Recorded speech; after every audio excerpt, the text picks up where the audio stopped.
In Genesis 3:20, Adam called his wife's name Eve because she was the mother of all living.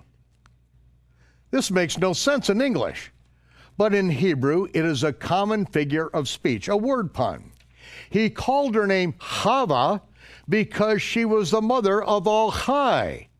Or in English, Adam called her Livvie because she was the mother of all living.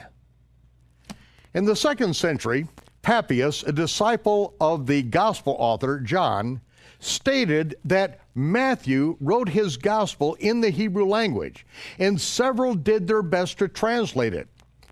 Early church historians acknowledged that fact several times in their writings, and Eusebius, the court bishop of Constantine, said that he saw a copy of the Hebrew Matthew, but was unable to read it. It was thought that all copies of the Hebrew Matthew had been expunged under the bloody reign of Diocletian, but it unexpectedly survived in the covert archives of Jewish scribes. To this date, a total of 28 manuscript copies of the Hebrew Matthew have been located among ancient Jewish manuscripts scattered around the globe.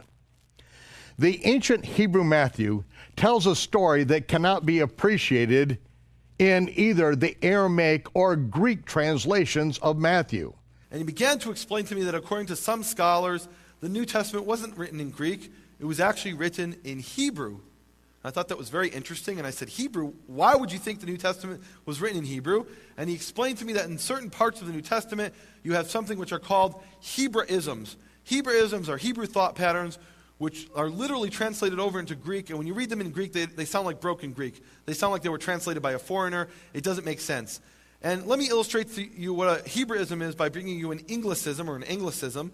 In English, we have an expression, dead as a doornail. Now imagine if I translated the phrase dead as a doornail into Chinese, and the Chinaman would come along and read, dead as a doornail? How dead is a doornail? What is that? It doesn't mean anything in Chinese, at least as far as I know from Chinese, but it certainly doesn't mean anything in Hebrew. And that's what a Hebraism is, these expressions and thought patterns that are translated over into Greek, and they make no sense in Greek. A Hebrew word pun is when you take two similar sounding Hebrew words, use them with different meanings in the same passage, and that creates a beautiful poetical style and a flow to the passage. And every ancient document written in Hebrew has these Hebrew word puns. The question is, though, what are they doing in a book that's supposedly translated from Greek? Well, first let's look at some examples of Hebrew word puns. The Tanakh, the Old Testament, is full of Hebrew word puns. Literally every page of the Tanakh has Hebrew word puns. For example, in chapter 2, it says, the first man was called Adam, and it says he was taken from the ground adamah. Adamah, man, ground. That's a classic Hebrew word pun. Two similar sounding Hebrew words with different meanings. Classic Hebrew word pun. When you read it in Hebrew, it flows and it's beautiful, and it makes perfect sense. Another Hebrew word pun appears at the end of Genesis 2. It says, the man and his wife were naked. Naked in Hebrew is arumim. In the very next verse it says, the snake was clever. Clever in Hebrew is arum. Arumim, arum. Two similar sounding Hebrew words with different meanings. Classic Hebrew word pun. Now in these last two examples, the Hebrew word pun really is just brought in to beautify the text, to make it flow and sound poetic.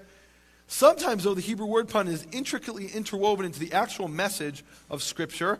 For example, in Jeremiah chapter 1, we read, and the word of Yehovah came to me, saying, what do you see, Jeremiah?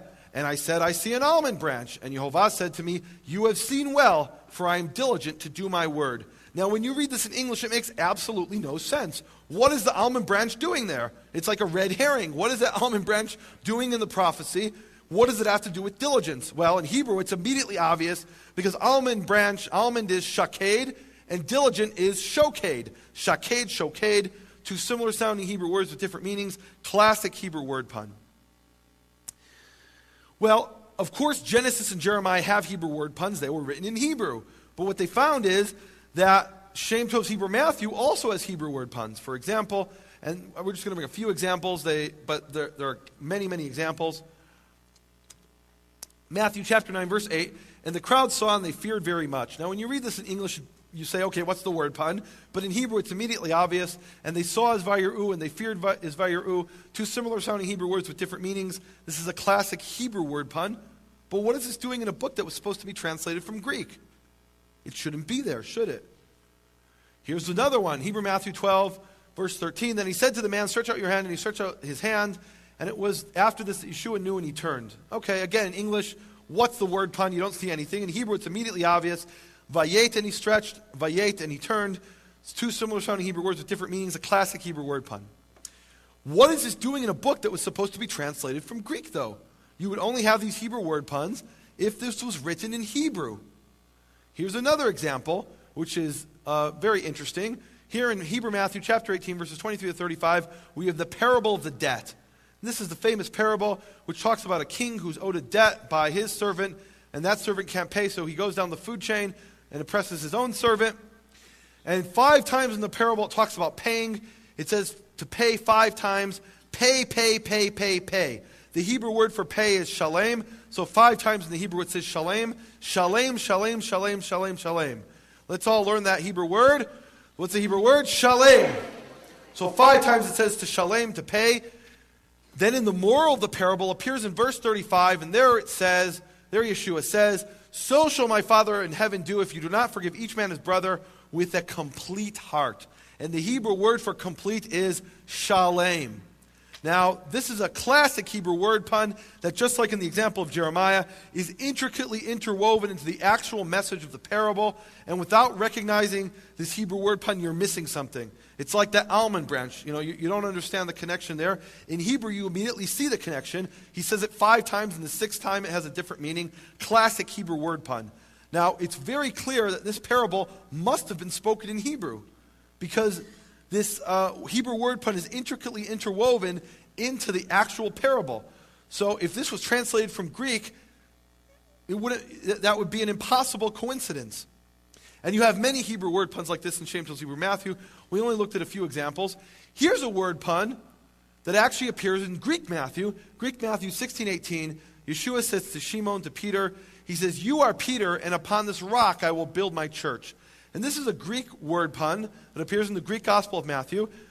And based on this verse, many scholars have argued that this is definitive proof that Matthew wrote the Gospel actually in Greek. Matthew didn't write in Hebrew. He must have written in Greek because there's a word pun in the actual Greek text. Now, we've already seen 3 word puns in the Hebrew, and that's just a very small sampling. There's only 1 word pun in the entire Greek text. Now, let's look at the Hebrew and see what it says there. In Hebrew Matthew 16:18, it says, you are a stone, and I will build my house of prayer upon you. Now, if you read this in Hebrew, you immediately see there's a word pun in the Hebrew. Because stone is even, I will build is evneh. Even, evneh, stone, I will build. That's a classic Hebrew word pun, 2 similar sounding Hebrew words with different meanings. Classic Hebrew word pun. Now, if this verse was a definitive proof that Matthew wrote the gospel in Greek, well, the very same verse has a word pun in Hebrew. So that proof falls away.